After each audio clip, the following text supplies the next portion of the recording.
รวมแรงนะเนาะเราคือความหมาย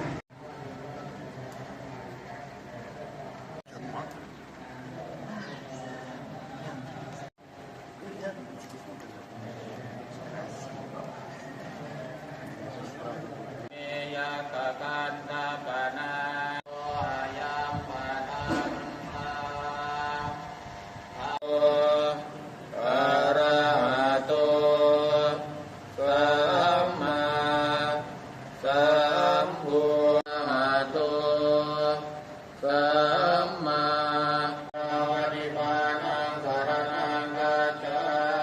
มิธัมมังอายุวัฒนะชีวิตังวิทุติยามปิธัมมังอายุวัฒนังชีวิตังปฏิปันนังสรณังกัจฉามิทุติยามปิพุทธังอายุวัฒนังชีวิตังวะนิพพานุเตนะพุทธะสะเทอาสะจาโตเรสะสะมาสะเกวิสัตตาสวะโตตยะสัพพินะโมการะโมการานุภาเวนะสมิเตจวะ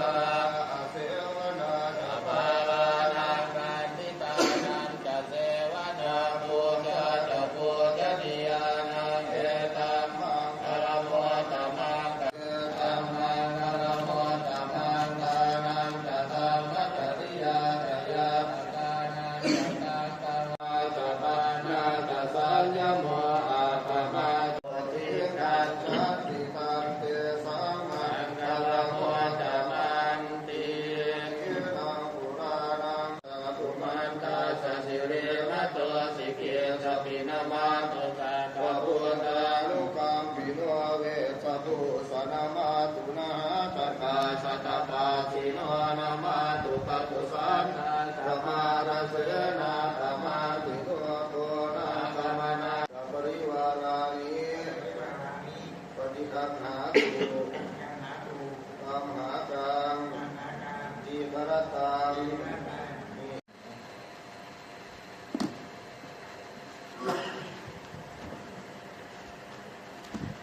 ระโสยะตาวิติโยวิวัชชันตุสัมภโรโควินาศตุมาเตมวันวัน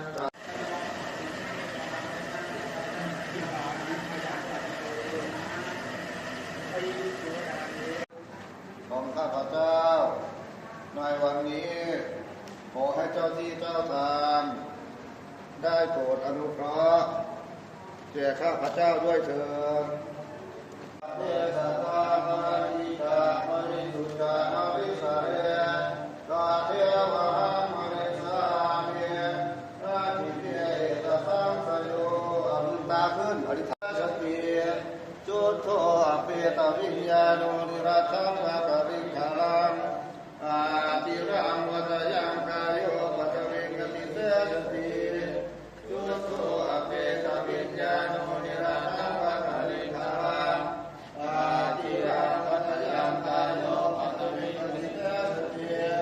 จุตโตอเปตวิญญาโนนิรัตถังอาคาริขลังอาลุกยุนการศึกษาเสร็จก้าวมาข้างหน้า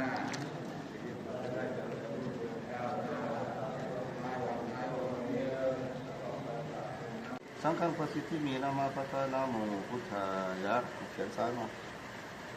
ยกเหรียญเป็นนิสัยธรรมะบารมีสังฆบารมีนาบารมีนามาปะทานาโมพุทธายะ